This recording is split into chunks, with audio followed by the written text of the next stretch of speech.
Coronavírus, DF registra 2 novas mortes, já são 17 até agora. Capital Federal tem 651 casos. Aos 99 anos, ex-combatente da Segunda Guerra Mundial se recupera de Covid-19 no DF. Câmara Legislativa aprova desconto de até 50% em mensalidades de escolas. E mais, consumidores de baixa renda vão ficar isentos da conta de luz por 90 dias. Boa noite, eu sou Juliana Cury e o Band Cidade segunda edição já está no ar. Seja muito bem-vindo.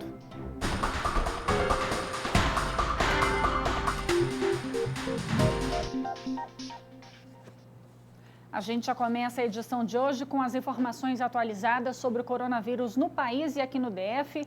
Quem vai trazer os detalhes para a gente ao vivo é o repórter Rodrigo Miranda. Oi, Rodrigo, boa noite para você. São quantos casos em todo o país agora? Boa noite, Juliana. Boa noite a todos que acompanham o Band Cidade. De acordo com o Ministério da Saúde, são 25.262 casos confirmados de coronavírus em todo o Brasil. Isso representa 1.832 infectados nas últimas 24 horas, um aumento de 8%. O Ministério da Saúde atualizou também o número de mortes no Brasil por conta da Covid-19. São 1.532 mortos pelo coronavírus, 204 mortos nas últimas 24 horas, um aumento de 15%, o que representa um novo recorde desse dado aí nesse período de tempo. A taxa de letalidade com isso, Juliana, chega a 6,1%. No Distrito Federal, a Secretaria de Saúde atualizou há pouco os dados, são 651 casos confirmados e tivemos aumento no número de mortes, 2 mortes a mais nas últimas 24 horas, são 17 mortes ao todo em todo o Distrito Federal. A gente também fala das ações do GDF, das ações de solidariedade diante desse momento aí do coronavírus, e a Secretaria de Saúde recebeu doações importantes no combate à doença para auxiliar no serviço das UTIs. Foram recebidas 3 bombas infusoras e um ventilador pulmonar. Ao todo, a Secretaria já recebeu a doação de 13 bombas, 3 monitores e 7 ventiladores pulmonares. Temos atualizações também do sistema prisional do Distrito Federal. Foram atualizados os números: 20 casos confirmados em agentes penais e 23 presos também com coronavírus, Juliana. Está subindo por lá também, né? Obrigada, viu, Rodrigo? Boa noite. O governo começou hoje uma nova rodada de pagamento do auxílio emergencial de R$ 600. Até sexta-feira, mais de 9 milhões de brasileiros vão receber o benefício. Veja os detalhes com a repórter Camila Lopes. De acordo com o calendário divulgado pela Caixa Econômica Federal, pessoas que estão no cadastro único desde o dia 20 de março e não recebem Bolsa Família começam a receber o auxílio emergencial nesta terça-feira. Os primeiros serão as pessoas nascidas em janeiro. Na quarta-feira serão os correntistas, que têm poupança digital Caixa e que nasceram nos meses de fevereiro, março e abril. Já na quinta-feira, os que fazem aniversário entre maio e agosto, além dos beneficiários do Bolsa Família, que o último número do NIS seja 1. Na sexta-feira será a vez dos que nasceram entre setembro e dezembro e que o último número do NIS seja 2. Vale lembrar que o cadastro único deve ser feito pelo aplicativo Caixa Emergencial ou pelo site auxilio.caixa.gov.br. Novos cadastros ainda estão sendo analisados com pagamentos previstos para quinta-feira. A gente ouviu um especialista que deu dicas de como evitar acessos em aplicativos falsos. É de extrema importância que, ao acessar um link corrompido, um link falso, e tendo ciência que esse link é falso e eventualmente está existindo uma captura de seus dados, o acesso indevido aos seus dados, que a pessoa se utilize até via meio eletrônico para informação dessa situação aos bancos, informação dessa situação ao operador de cartão de crédito, informação dessa situação à operadora de telefonia celular, por exemplo, a fim de que essas instituições deem baixa em todo e qualquer acesso ao aplicativo que até o momento era utilizado. É de extrema importância também que, sempre que possível, seja realizado o boletim de ocorrência. O acesso a dispositivos sem autorização do usuário é crime previsto no Código Penal pelo artigo 154-A.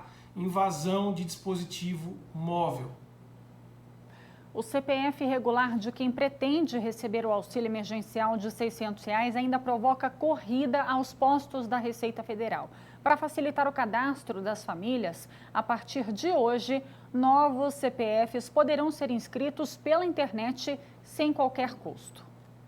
Para evitar filas como essas, a Receita Federal pede que os contribuintes que estão com o CPF irregular resolvam a situação pelo aplicativo ou pelo site do órgão. Mas nem todo mundo tem conseguido. O Vivaldo, que é microempreendedor individual, já está há dias tentando resolver as pendências para receber os R$ 600 do auxílio emergencial do governo, mas não tem conseguido. Eu tentei em casa, tentei na Lan House, tentei tudo quanto é jeito. Eu falei, já que eu não consegui, vim aqui ontem, estava na fila, na faixa de 50, aí a senhora me convenceu de eu ir para casa. Eu falei, então eu vou para casa. Quando eu cheguei em casa, eu fiquei tentando até hoje. Aí, como eu não consegui, vim aqui agora. Eu cheguei cedo, cheguei aqui, era 7 horas da manhã, eu estava aqui. Aí agora ela veio com esse papel aqui, ó, mostrando aqui, dizendo assim, para mim levar, para mim tentar por esse papel. Mas gente já tentou também, do mesmo jeito, não conseguiu. E não é só ele que está nessa situação. A Natália também teve dificuldades para regularizar o CPF pelo site. Ela está desde as 6 horas da manhã na fila para entender o que aconteceu. Só entrega o papel, pede para entrar no site do jeito que foi pedido no jornal, mas não adianta. Porque a gente entrou no site e mesmo assim não está atendendo. Já a Ana foi direto no banco resolver a situação do cadastro, mas foi a própria agência bancária que mandou ela vir até a Receita. Ontem eu fiquei desde meio-dia até 5 horas da tarde e não resolveram. Paguei R$ 7 porque eles querem que era do CPF. Só que não é, eu tirei na Receita Federal, meu CPF tá regular. Aí eu peguei, fui lá no caixa, ele mexeu lá e disse que eu tinha que vir aqui porque tá errado no CPF. E tem que ver aqui na Receita Federal, e só que ela fica dando um e-mail e a gente não consegue. Desde o anúncio do auxílio emergencial, a Receita Federal tem trabalhado para regularizar os CPFs. Todos os cadastros que tinham pendência com a Justiça Eleitoral foram legalizados. Agora, a Receita disponibilizou pela internet, sem custo, a inscrição de novos CPFs. Medida que beneficia pais e mães que precisam informar o documento dos filhos. Entramos em contato com a Receita Federal, que informou que as inscrições podem ser feitas gratuitamente por e-mail e as regularizações pelo site. A Receita disse ainda que tem atendido em até 48 horas os pedidos enviados por e-mail. Abaixo seguem o site da Receita e o e-mail que o contribuinte pode acessar para regularizar o CPF. Olha aí, está na tela. E o desconto na mensalidade das escolas particulares durante o período de quarentena pode chegar a 50%. A proposta foi aprovada há pouco na Câmara Legislativa, com 17 votos favoráveis e 2 contrários, além de 2 abstenções.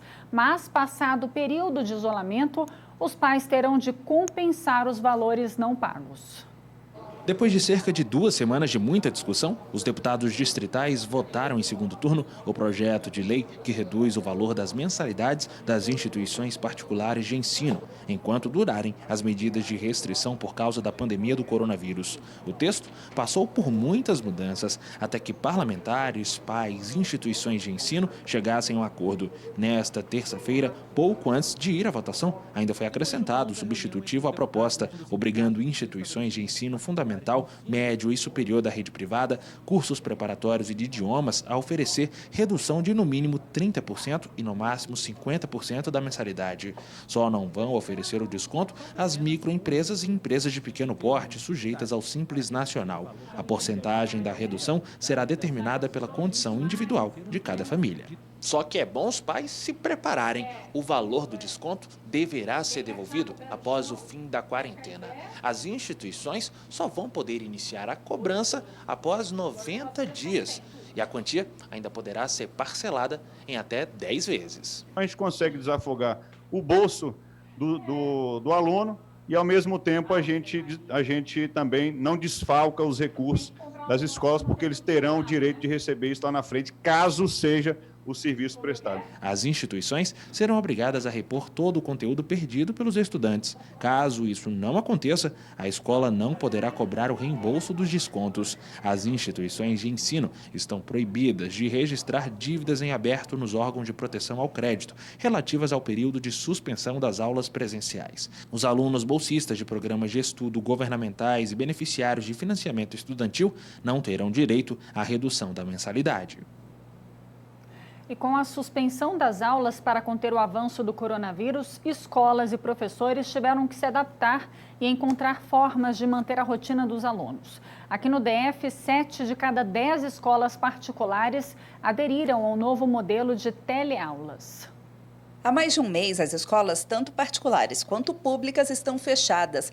Mas para não comprometer o ano letivo dos estudantes, os colégios recorreram às teleaulas. No caso da rede pública de ensino, a ferramenta não é exigida. Ela é apenas um complemento para os alunos não ficarem sem conteúdo. Já no setor privado, as videoaulas são obrigatórias. De acordo com o Sindicato das Escolas Particulares, mais de 70% dos colégios aderiram à tecnologia para dar andamento às aulas enquanto durar a pandemia.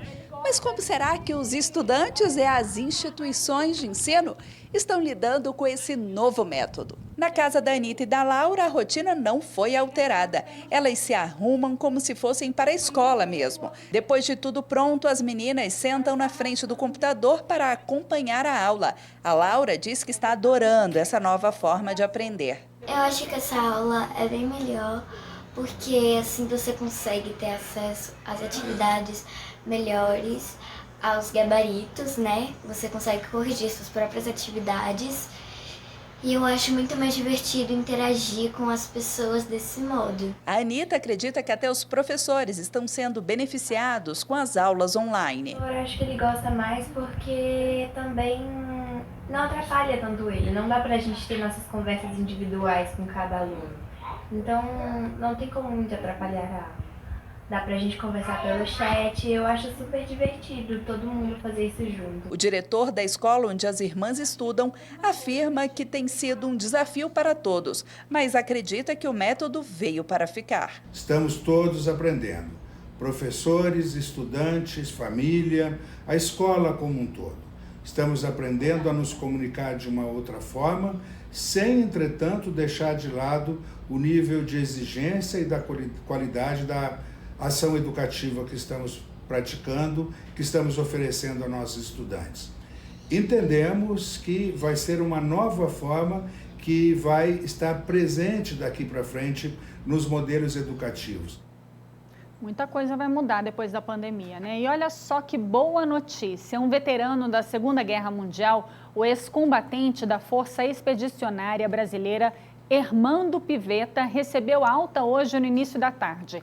Quem acompanhou a saída desse guerreiro do Hospital das Forças Armadas ficou emocionado. Do alto dos seus 99 anos, seu Hermando Pivetta venceu a batalha contra a Covid-19, mostrando que é preciso ter fé sempre. Hospitalizado na ala destinada aos pacientes do novo coronavírus desde 6 de abril, seu Hermando passou 8 dias internado. A alta do hospital ocorreu coincidentemente no mesmo dia em que se comemora 75 anos da tomada de Montese, campanha de sucesso das tropas brasileiras na Itália durante a Segunda Guerra Mundial. Na saída, ele foi muito aplaudido pela equipe médica e jornalistas.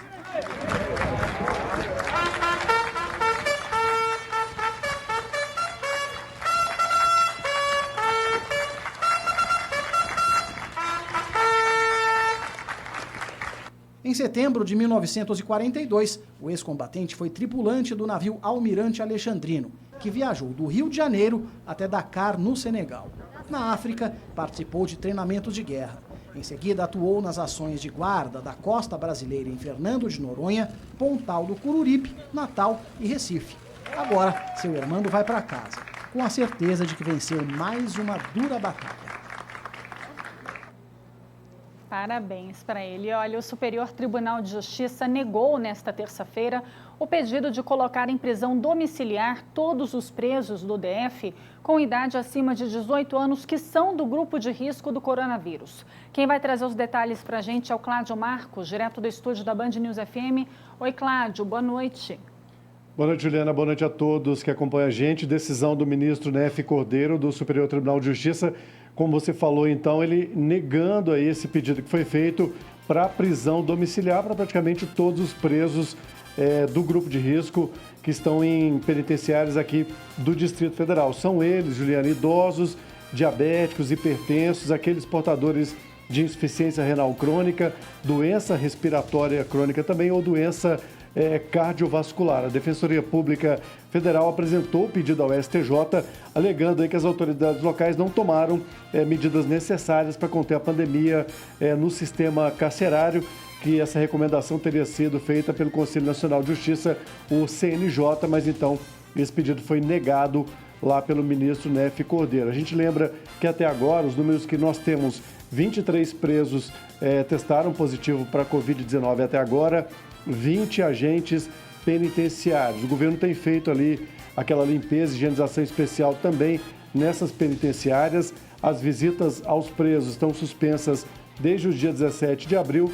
E eu lembro também que o governo não descarta, inclusive, construir um hospital de campanha ali nas proximidades da Papuda. Juliana.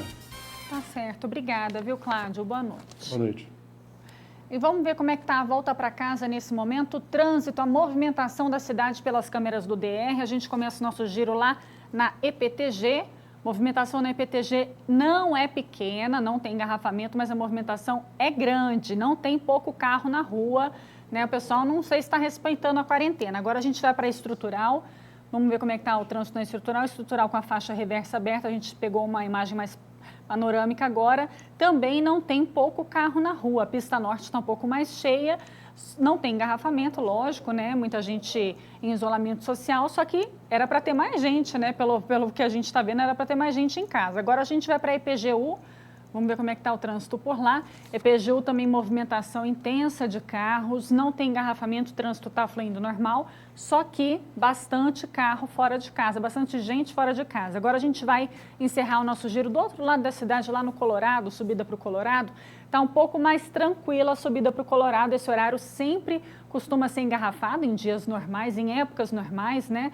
Só que a gente está em isolamento social e para em direção à saída norte, tem até que pouco carro. Agora a gente está vendo uma visão mais panorâmica, tem até que pouco carro, mas tem muita gente mesmo assim fora de casa. E olha, manda aqui para a Band o seu vídeo relatando como é que você e sua família estão se adequando à quarentena, como é que está a convivência dentro de casa, o que vocês estão fazendo para superar esse momento tão difícil. Nós vamos mostrar os vídeos aqui nos nossos telejornais, o número é o 999769204. E muita gente está aproveitando para fazer exercícios físicos em casa. Pois é, nós estamos mostrando aqui no Band Cidade vídeos para te ajudar a manter a forma nessa quarentena. Quem dá as dicas é o personal trainer Guigo Lopes, olha só.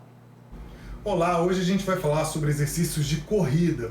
E a gente não vai correr nem dentro de casa e também a gente não vai correr fora de casa. A gente tem visto muitas pessoas treinando corrida fora de casa. Fica aqui a nossa recomendação, que a gente treina dentro de casa nesse momento agora, é muito importante, mesmo para a corrida, a gente permanecer dentro de casa.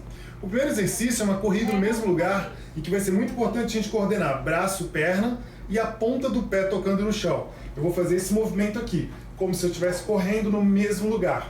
Acelero e bato forte com o pé no chão e empurro com a ponta do pé para o meu joelho subir.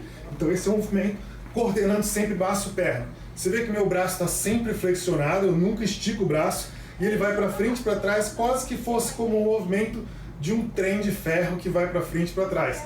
Então esse é o movimento, sem cruzar o braço à frente e sem esticar o cotovelo também. Esse é o primeiro exercício, a gente vai fazer aí uns 20 segundos, descansa 10, faz 20 segundos, descansa 10, a gente faz isso 4 vezes. O próximo exercício é bem comum também, todo mundo conhece, de encostar o calcanhar no bumbum. Mesma coisa, braço alternando, cotovelo flexionado e o calcanhar vindo no bumbum. A ponta do pé bate forte no chão e sobe, bate forte no chão e sobe.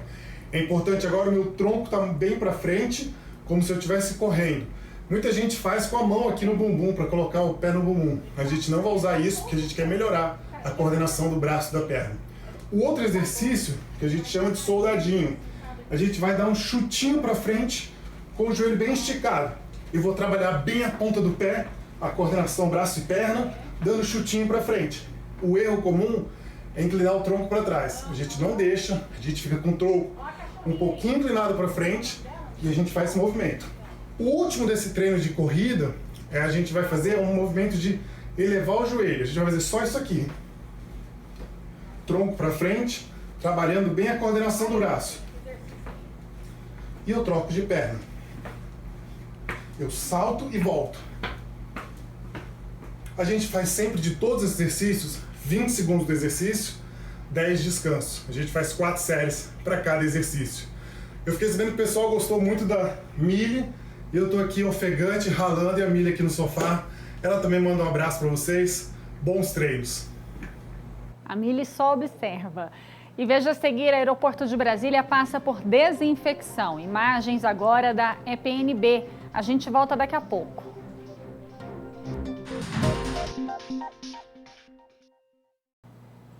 A única forma de frear a infecção é caprichando na limpeza. E o Exército tem sido um grande aliado nesse trabalho.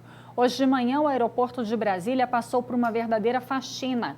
O terminal, que antes recebia quase 400 voos diários, agora tem movimentação reduzida a não mais que 30 decolagens por dia. O terceiro maior aeroporto do país em movimentação de passageiros ficou nesta terça-feira cheio de soldados, todos devidamente equipados com material de proteção para um mutirão de limpeza no combate ao coronavírus. Essa vestimenta, essa farda que os militares estão utilizando é a padrão do nosso emprego. Mas o produto que nós estamos utilizando aqui é um produto à base de cloro numa proporção de uma porção de cloro, que é a água sanitária, para 3 de água. Essa força-tarefa para conter a pandemia do coronavírus acontece em várias cidades brasileiras. Aqui no DF, essa é a 6ª mobilização das Forças Armadas.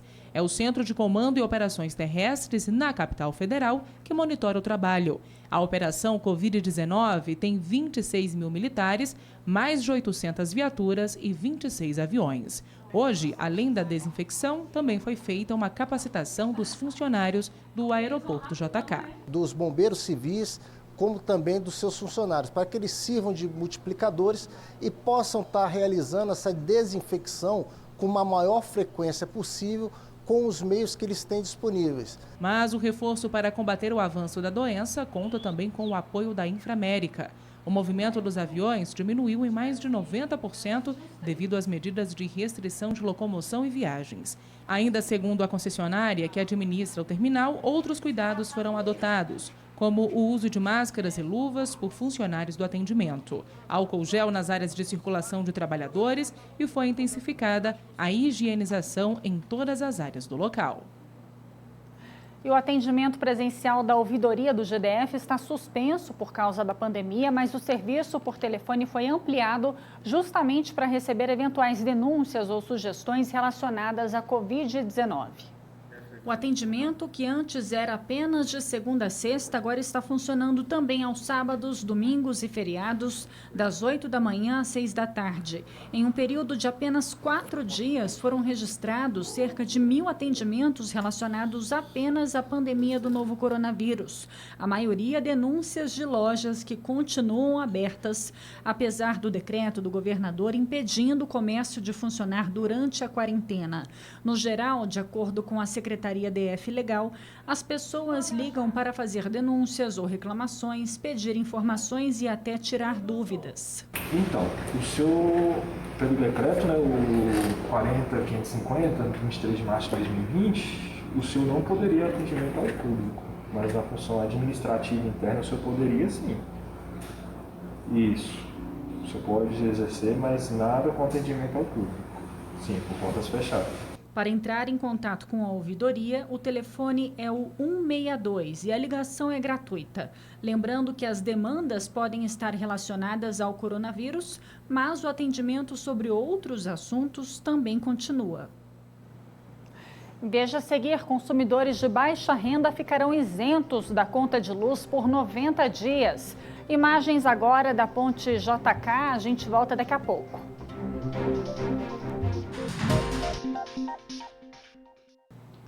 Os consumidores de baixa renda estão isentos de pagar conta de luz por 90 dias. A decisão do governo federal tem efeito retroativo, ou seja, vale desde 1º de abril e dura até 30 de junho. Hoje, a SEB tem 9 mil clientes cadastrados na base de baixa renda. Para os que ainda não estão inscritos, neste primeiro momento, o pedido pode ser feito por e-mail e as informações estarão disponíveis no site da companhia. Os clientes já cadastrados como baixa renda e que já tiveram suas leituras realizadas não precisam se preocupar, pois será gerado o crédito na próxima fatura.